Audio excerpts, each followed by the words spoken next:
नमस्कार।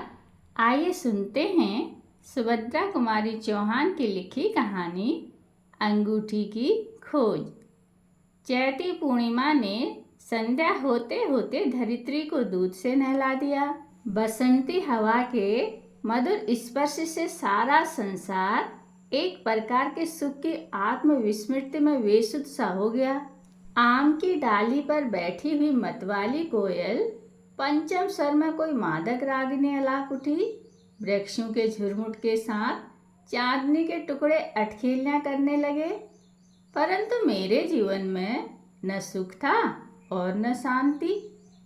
इस समय भी जबकि संसार के सभी प्राणी आनंद विभोर हो रहे थे, मैं कंपनी बाग में एक कोने में हरी हरी धूप पर पड़ा हुआ अपने जीवन की विषमताओं पर विचार कर रहा था। पेड़ की पत्तियों से छन छन कर नन्हे नन्हे चांदनी के टुकड़े जैसे मुझे बरबस छेड़ रहे थे। मैंने आंखें बंद कर ली, फिर भी मैं किसी प्रकार का शांति लाभ न कर सका। आज मैं बहुत दुखी था।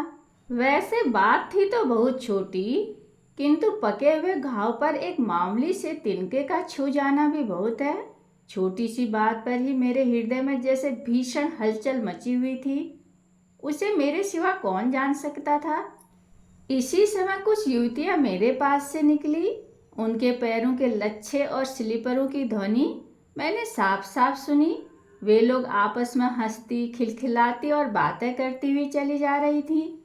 ऐसा लगता था जैसे सांसारिक चिंताओं को उनके पास पहुंचने का साहस ही नहीं होता। परंतु मुझे उनसे क्या प्रयोजन। मैंने तो उनकी ओर आंख उठाकर देखा भी नहीं। देखकर करता भी क्या। व्यर्थ ही हृदय में एक प्रकार की टीस उठती, वेदना और बढ़ जाती। मेरे लिए तो कदाचित विधाता ने अपने ही हाथों एक निरक्षरा और बेढंगी प्रतिमा का निर्माण किया था, जो इच्छा न होने पर भी बरबस मेरे जीवन के साथ बांध दी गई थी, जिसके सहवास से मेरा सुखी जीवन, मेरा आशावादी हृदय, कल्पना के पंखों द्वारा ऊंची से ऊंची उड़ान भरने वाला मेरा मन सभी दुख तथा घोर निराशा से न जाने कितनी भीषण वेदना का अनुभव कर रहे थे। जिस दिन मैंने पहले यशोदा को देखा, मैं कह नहीं सकता कि मेरी मानसिक स्थिति कितनी भयंकर थी। वह रात मिलन की पहली रात, सुहाग रात थी, और मैं घर से भागकर इसी स्थान पर इससे भी अधिक उद्विग्न और व्याकुल अवस्था में छटपटा रहा था। जीवन में मुझे उससे भी अधिक आत्मग्लानि और व्याकुलता का सामना करना था। कदाचित इसलिए न जाने किस प्रकार कुछ अभिन्न हृदय मित्रों को मेरी मानसिक स्थिति का पता लग गया था। वे मेरे अभिन्न हृदय मित्र थे। वे जानते थे कि इस पीड़ा से मुक्ति पाने के लिए कड़ी से कड़ी विपत्ति को भी झेल सकता हूँ। इसलिए वे मुझे खोजते हुए आए और मेरे साथ ही उन्होंने वहीं पर रात बिताई।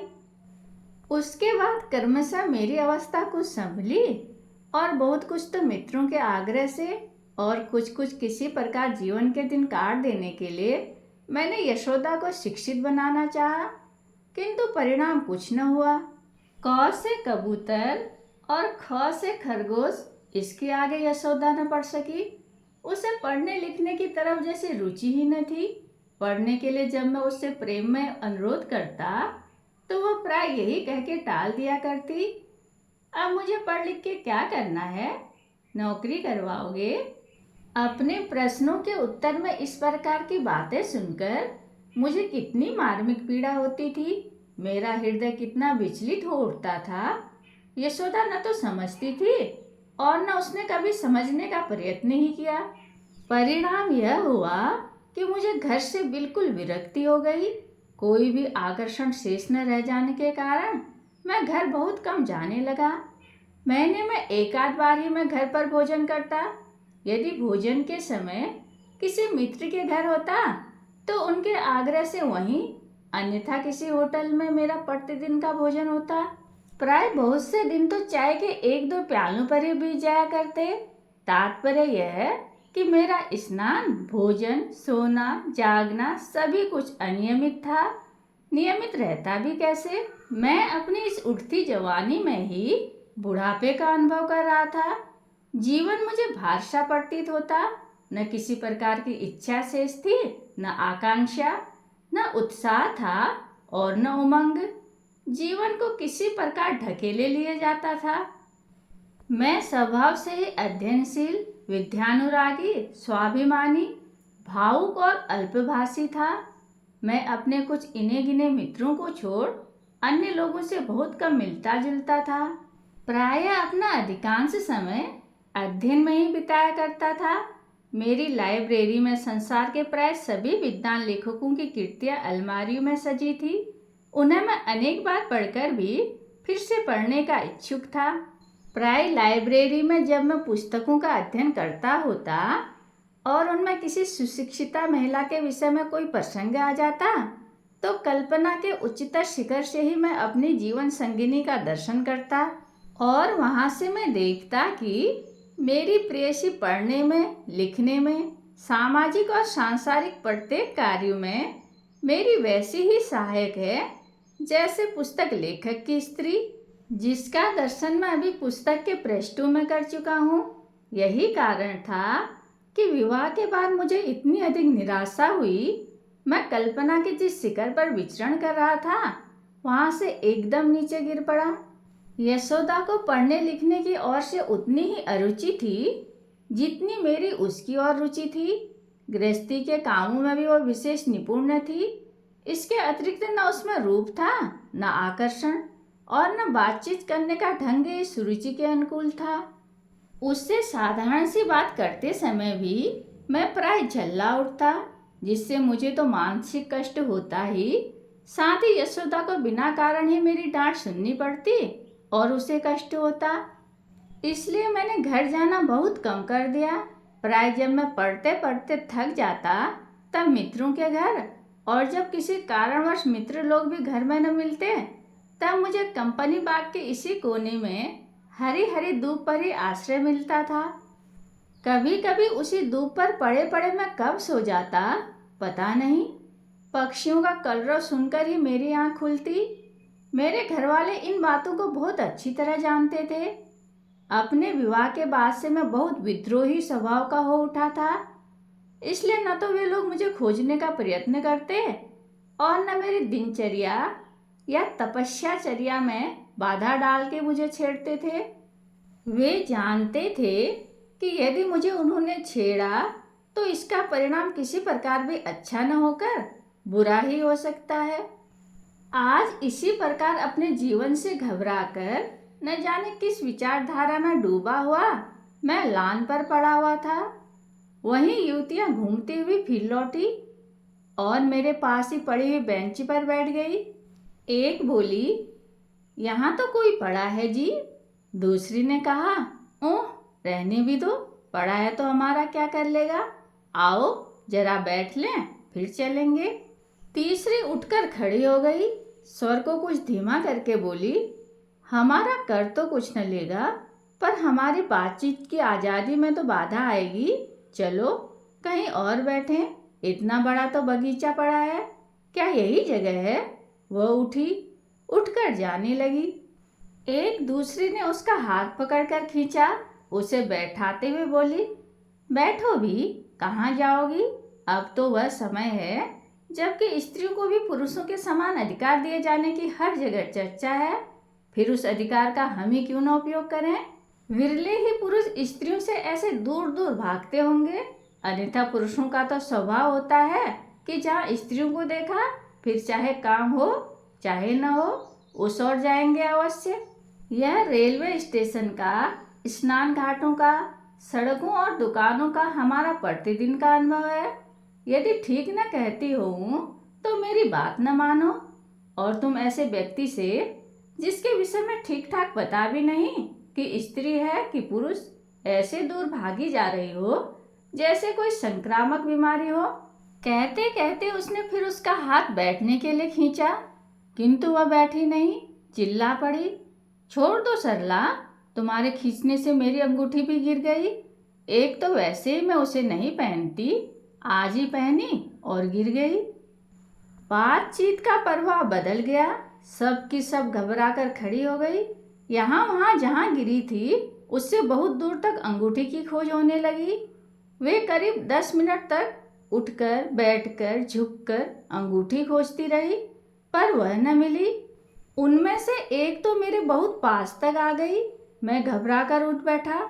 आशंका हुई कि कहीं अंगूठी का चोर मैं ही न समझा जाऊं। जी चाहा कि मैं भी उनकी अंगूठी ढूंढने लगूं, पर उनकी अंगूठी बिना उनकी अनुमति के कैसे ढूंढता। मैं जानता था कि उनकी अंगूठी खोई है, फिर भी बातचीत का सिलसिला जारी करने के लिए उनके समीप पहुंचकर कुछ संकोच के साथ मैंने पूछा, आप लोग क्या ढूंढ रही हैं? क्या मैं आपकी कुछ सहायता कर सकता हूँ? अंगूठी की मालकिन बोल उठी, मेरी अंगूठी गिर गई है, बड़ी कीमती अंगूठी है। इसके बाद मैं कुछ न बोला। उन लोगों के साथ उनकी अंगूठी मैं भी ढूंढने लगा, परंतु करीब आधे घंटे तक ढूंढने पर भी जब अंगूठी नहीं मिली तो वे सब हताश हो गई। मुझे उनकी दशा पर बड़ी दया से आई। मैंने अंगूठी की स्वामिनी से कहा, यदि आप मुझ पर विश्वास कर सकती हो तो आप निश्चिंत होकर अपने घर जाइए। अब रात बहुत हो चुकी है, कोई आदमी यहाँ आएगा नहीं और मैं रात भर यहीं रहूँगा। बड़े सवेरे उठकर आपकी अंगूठी ढूंढकर आपको दे जाऊँगा। बस आप मुझे अपना पता भर बतला दें। पहले तो वह कुछ झिझकी। सिर से पैर तक उसने एक बार मुझे देखा, फिर न जाने क्या सोचकर बोली, मेरा नाम बिरजांगना है, मैं पंडित। पास की दूसरी युवती ने उसके अधूरे वाक्य को पूरा किया, पंडित नवल किशोर की स्त्री हैं। बिरजांगना फिर बोल उठी, मेरा मकान नंबर 155 सिविल लाइन में है। बिरजांगना नाम सुनते ही मैं चौंक सा पड़ा। बिरजांगना, क्या वह यही बिरजांगना है जिसके विषय में मैं बहुत कुछ सुन चुका हूँ? वही चरित्र भ्रष्टा बिरजांगना है। ईश्वर, मैं सिहर उठा। मैं तो उसे देखना भी न चाहता था, किंतु अब क्या करता। उसकी अंगूठी ढूंढ देने का वचन दे चुका था और वचन देने के बाद पीछे हटना मैंने सीखा ही न था। अब मुक्ति का कोई साधन न देखकर मैं चुप ही रहा। पास ही खड़ी हुई दूसरी युवती ने प्रश्न किया, आप रात भर यहीं रहेंगे, घर न जाएंगे? मेरे मुंह से अचानक निकल गया, घर? मेरा घर कहाँ है, कहाँ जाऊं? यह बात न जाने किस धुन में मैं कह तो गया, किंतु कहने के साथ ही मुझे अफसोस भी हुआ। आखिर यह बात इनसे मैंने क्यों कही? मैं बिना घर का हूँ या घर से बहुत विरक्त, यह इन स्त्रियों के सामने प्रकट करके मैंने क्या इनसे किसी प्रकार की सहानुभूति पाने की आशा की थी? किंतु बहुत टटोलने पर भी अपने हृदय में उन स्त्रियों से किसी प्रकार की सहानुभूति प्राप्त करने की लालसा मुझे न मिली।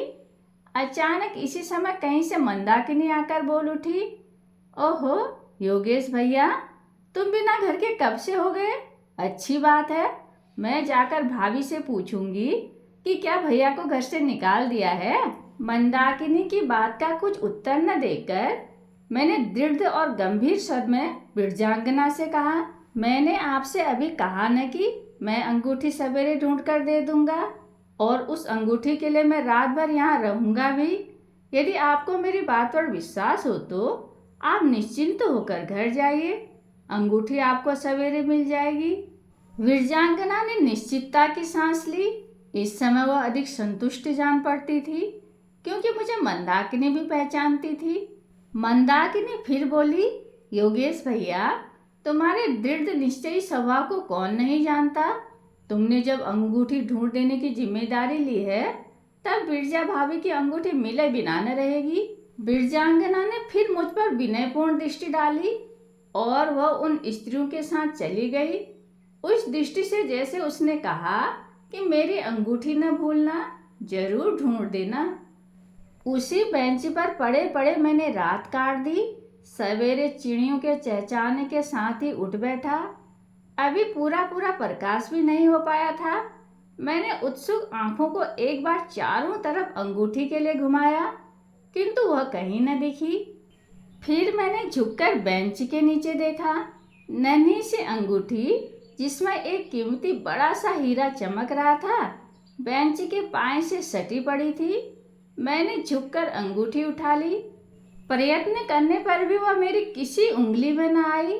तब मैंने उसे जेब में रखकर नल पर जाकर हाथ मुंह धोया और फिर सिविल लाइन की ओर चल पड़ा। बंगला ढूंढने में मुझे विशेष प्रयत्न न करना पड़ा, क्योंकि विरजांगना और उनके पति पंडित नवल किशोर जी दोनों ही नगर के लब्ध प्रतिष्ठित व्यक्तियों में से थे। चपरासी से मैंने अपना कार्ड अंदर भिजवाया, जिसके उत्तर में स्वयं विरजांगना आती हुई दिखी। उस सादी सरलता की प्रतिमा विरजांगना के प्रथम दर्शन में ही मैं उसका भक्त हो गया। वह मुझे बड़े आदर और प्रेम के साथ ड्राइंग रूम में ले गई। टेबल के पास बैठे हुए उसके पति अखबार पढ़ रहे थे। उसने अंदर जाते ही अपने पति का मुझसे परिचय कराया। फिर मेरी ओर देखकर उसने पति से कहा, इनके विषय में मैं तो अधिक नहीं जानती, पर हाँ इतना जानती हूँ कि कल आपने मेरे साथ अत्यंत सज्जनतापूर्वक बर्ताव किया है। आपका पूरा नाम तो अभी कार्ड पर ही देखा।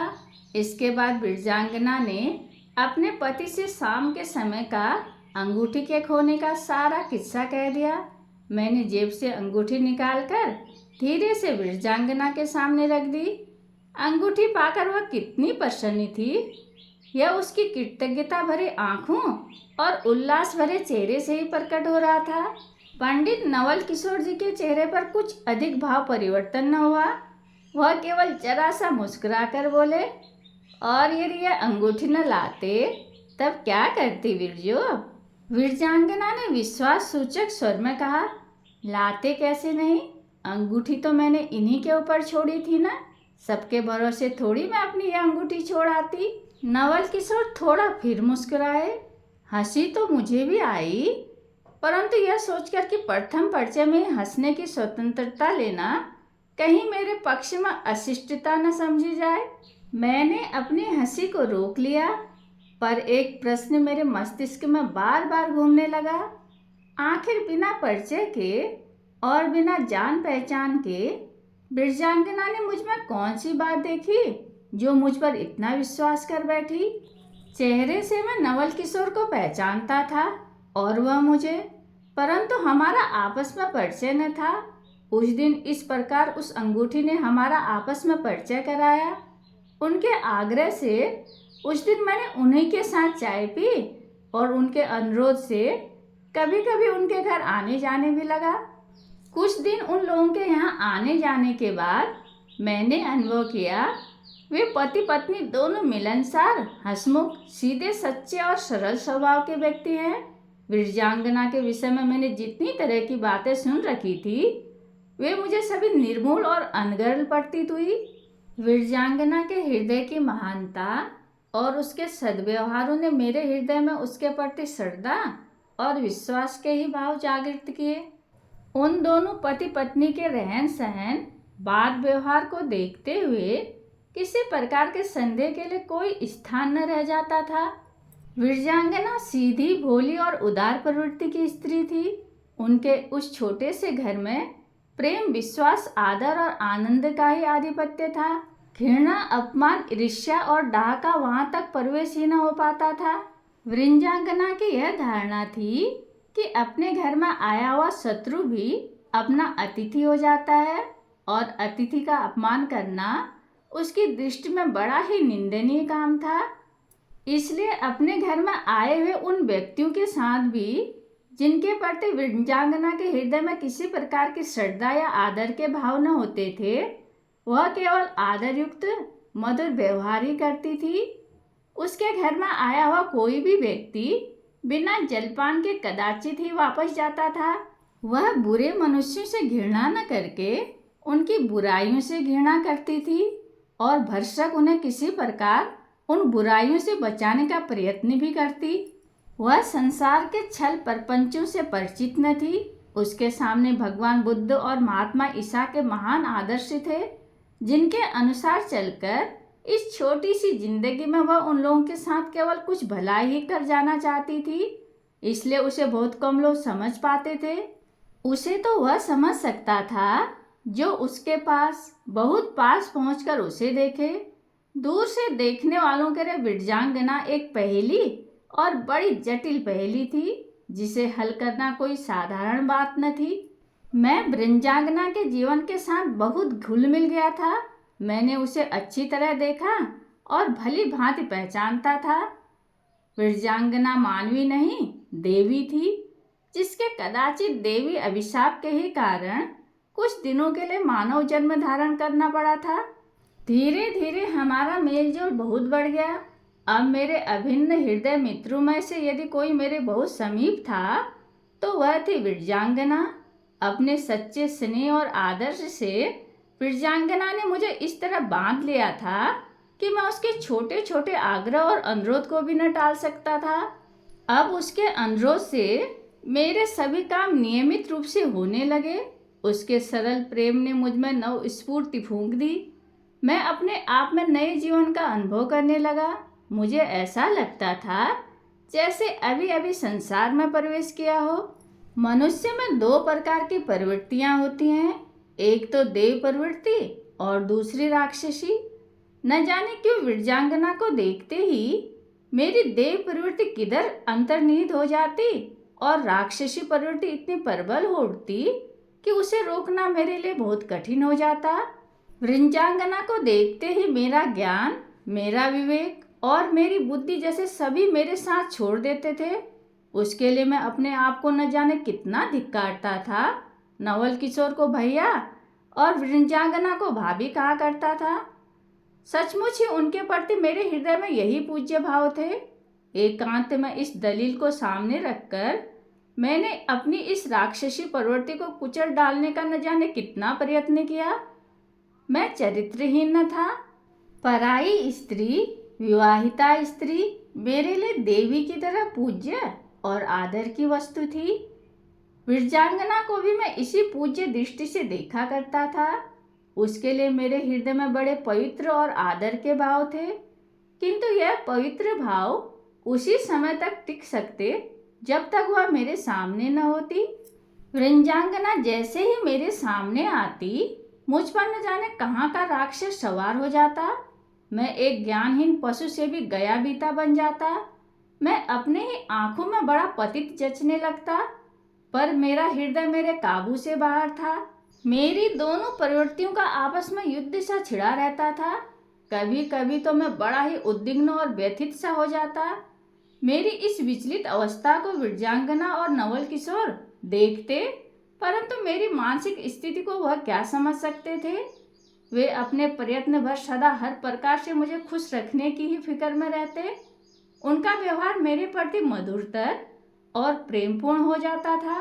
अपने इस दानवी प्रवृत्ति को हर प्रकार से दबाने के लिए मैंने कई बार निश्चय किया कि मैं उनके घर ही न जाया करूं, और इस उपाय में मैं कई बार अंशों तक सफल भी हुआ, परंतु मेरे ही न जाने से क्या हो सकता था। कई बार ऐसा हुआ कि मैं सुबह से शाम तक उनके घर नहीं गया। तब प्राय विरजांगना या नवल किशोर अथवा कभी कभी दोनों मेरे घर पहुंच जाते और मेरा किया कराया निश्चय मिट्टी में मिल जाता। उनके आग्रह और विशेषकर विरजांगना के प्रेमपूर्ण अनुरोध को टालने की मुझ में शक्ति न थी। विवश होकर उनके साथ फिर आना पड़ता। देवी विरजांगना और साधु प्रकृति नवल किशोर मेरे इन कुत्सित मनोभावों से परिचित न थे। मेरी दानवी प्रवृत्तियां कितनी भीषण, कितनी भयंकर और कितनी प्रबल हैं, मैं स्वयं भी तो न जानता था। परंतु उन्हें कुचलने के लिए, उनसे मुक्ति पाने के लिए जो कुछ भी किया जा सकता था, मैंने सब कुछ किया। साल भर बाद वही चैती पूर्णिमा थी और वही संध्या का समय, वही मन को फिसलाने वाली चांदनी रात, और थी वही वासंती हवा। आज फिर मैं बहुत उद्विग्न था। न जाने क्यों किसी मित्र का भी साथ न मिला और मैं घूमता हुआ कंपनी बाग के उसी कोने में पहुंच गया। मेरी चिर परिचित बेंच कदाचित मेरी ही प्रतीक्षा कर रही थी। मैं उस पर गिरसा पड़ा और क्षण भर के लिए मैंने उसी शांति का अनुभव किया जो बालक माता की गोद में पाता है। क्षण भर बाद ही साल भर पहले की एक एक स्मृति सिनेमा के चित्रपट की तरह मेरी आंखों के सामने फिरने लगी। इस जगह हरी धूप पर व्याकुलता से मेरा लेटना, घूमती हुई रमणियों का आना, अंगूठी का गिरना और फिर उसकी खोज। मुझे याद आया उस दिन भी मैं बहुत विकल था, संसार से विरक्त और जीवन से थका हुआ। आज मैं बहुत अंशों में संसार में अनुरक्त था, परंतु शांति जीवन में आज भी न थी। साल भर पहले की उस अशांति से आज की अशांति कहीं अधिक उद्विग्नपूर्ण, भीषण और प्रलयंकारी थी। इस अशांति में मैं जला सा जा रहा था, मुक्ति का मार्ग ढूंढे भी न मिल रहा था। अंत में बहुत कुछ सोचने विचारने के बाद मैं इस निर्णय पर पहुंचा कि मुझे यह नगर छोड़ देना चाहिए। नगर छोड़ने का पक्का निश्चय करके मैंने एक प्रकार की शक्ति सी पाई। नवल किशोर बाहर गए थे अपने घर की और विरजांगना की देखभाल वे मेरे ही ऊपर छोड़ गए थे। नगर छोड़ने से पहले 5 मिनट के लिए विरजांगना से मिल लेना शायद अनुचित न होता। यही सोचकर मैं उसके मकान की तरफ चला। साथ ही मुझे यह भी जानना था कि नवल किशोर कब लौटने वाले हैं। जब मैं उनके घर पहुंचा, करीब 8 बज रहे थे। वह सबसे ऊपर वाली छत पर एक कालीन डाले पड़ी थी। मुझे देखते ही उठकर बैठ गई। मैं उसके घर आज कई दिनों में आया था। वह कुछ नाराजी के साथ अधिकारपूर्ण स्वर में किंतु मुस्कुराती हुई बोली, तुमने तो आना ही छोड़ दिया योगेश, क्या किया करते हो? वे घर नहीं हैं तो क्या तुम्हें भी ना आना चाहिए? मैंने उसकी बात का कुछ उत्तर न देते हुए पूछा, नवल भैया कब आएंगे बिरजो? कल सवेरे 4 बजे की गाड़ी से, वह प्रसन्न होती हुई बोली। मैंने एक निश्चिंतता की सांस ली। मैं सुबह यहाँ से जाऊँगा, उस समय तक नवल किशोर आ जाएंगे, बिरजो अकेली न पड़ेगी। इससे मुझे प्रसन्नता ही हुई। पास ही आए हुए कई दिनों के लोडर पड़े हुए थे जिनसे बिरजो को विशेष प्रेम न था, अतएव वे खोले भी न गए थे। मैंने तारीखवार उन्हें देखना शुरू किया। मुझे पढ़ते देख विरजांगना फिर कुछ न बोली। वह मेरे स्वभाव से भली भांति परिचित थी, अतएव पढ़ने लिखने के समय वह मुझसे कभी किसी प्रकार की बातचीत न करती थी। कुछ देर बाद मेरी तंद्राशी टूटी। घड़ी पर नजर पड़ते ही देखा कि काफी रात बीत चुकी है। मैं तो केवल 5 मिनट के लिए आया था। विरजांगना सो चुकी थी। काले कालीन पर उसका मुख, पृथ्वी पर एक दूसरा पूर्णिमा का सा चांद दिख रहा था। उसे मैं क्षण भर तक देखता रहा। मेरा विवेक, मेरा ज्ञान, मेरी बुद्धि न जाने कहाँ अंतर्निहित हो गई। मैं अपने आपे में न रह सका।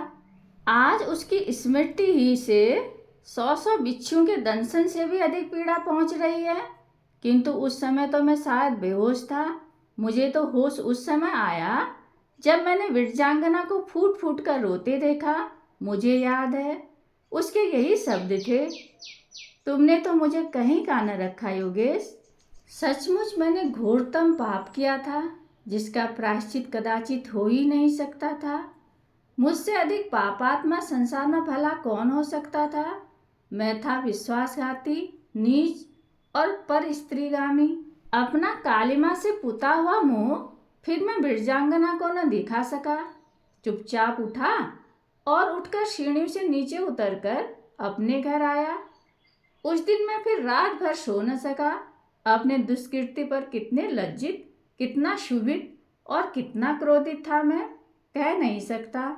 बार बार यही सोचता था कि आखिर मैं कई बार मरते मरते क्या इसी कलुषित कार्य को करने के लिए बच गया। यदि पहले ही मर चुका होता तो यह अनर्थ होता ही क्यों? ज्यों त्यों करके रात काटी। अभी पूरा प्रकाश भी न हो पाया था कि स्त्री से यह कह के कि मैं एक आवश्यक कार्य के लिए कुछ दिनों के लिए बाहर जा रहा हूँ। अपना जरूरी सामान लेकर घर से निकला। कहाँ जाने के लिए कह नहीं सकता, किंतु जाना चाहता था दूर, संसार से बहुत दूर, जहाँ से किसी भले आदमी पर मुझ पापी की छाया भी न पड़ सके। किंतु घर से निकलकर अभी 10 कदम भी न चल पाया था कि नवल किशोर का नौकर शीघ्रता से आता हुआ दिखा। किसी अज्ञात आशंका से मैं कांप सा उठा, किंतु फिर भी मैंने जैसे उसे देखा ही न हो उस भाव से तेजी से कदम बढ़ाए। नौकर ने मुझे भारी आवाज और दुख मिश्रित स्वर में पुकार कर कहा, ठहरो भैया, कहाँ जाते हो? तुम्हें बाबूजी ने जल्दी बुलाया है। मेरे पैरों के नीचे से जैसे धरती खिसक गई। नवल ने आते ही मुझे क्यों बुलाया? क्या विरजांगना ने उसके आते ही? मेरी समझ में कुछ न आया।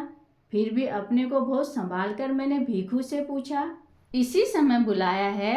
क्या कोई बहुत जरूरी काम है? बूढ़ा नौकर रो पड़ा। रोते रोते बोला, जरूरी काम क्या है भैया? बहू जी की तबीयत बहुत गाफिल है। संध्या को अच्छी भली सोई थी और अब तो भगवान जो उठा के खड़ी करे तो खड़ी हो, नहीं तो कुछ आशा नहीं दिखती। मुझे चक्कर सा आने लगा। भीखू के साथ उसी समय नवल के घर की ओर चला। रात को जिस घर में फिर कभी न जाने की प्रतिज्ञा करके निकला था, उसी घर की ओर फिर बिछिप्तू की भांति चल पड़ा। आह! किंतु वहां तो मेरे पहुंचने से पहले ही सब कुछ समाप्त हो चुका था। नवल किशोर बच्चों की तरह फूट फूट कर रो रहे थे। उसका कंचन सा शरीर चिता पर धर दिया गया, आग लगा दी गई और वह धूं धूं करके जल उठी। हमारे देखते ही देखते उसका सोने का शरीर राख में मिल गया। इसी प्रकार मुझे भी जीते जी जला देना चाहिए। इस हरी भरी छोटी सी गृहस्थी को बीहड़ बनाने वाला नर पिशाच तो मैं ही हूं ना। मैं किस आग में जल रहा था, इसे मेरे सिवा और कौन समझ सकता था। सब लोगों के जाने के बाद बची खुची राख को समेटकर उसी समय मैंने वह नगर छोड़ दिया। उसी राख को यहाँ रखकर मैंने उसकी समाधि बना ली है और न जाने कितनी चैती पूर्णिमा उस समाधि को पश्चाताप के आंसू से धोते हुए मैंने बिता दी हैं। पश्चाताप अभी तक पूरा नहीं हुआ। मैं रात दिन जलता हूँ। एक सुंदर से फूल को धूल में मिलाने का पाप मेरे सिर पर सवार है। कहानी सुनने के लिए धन्यवाद।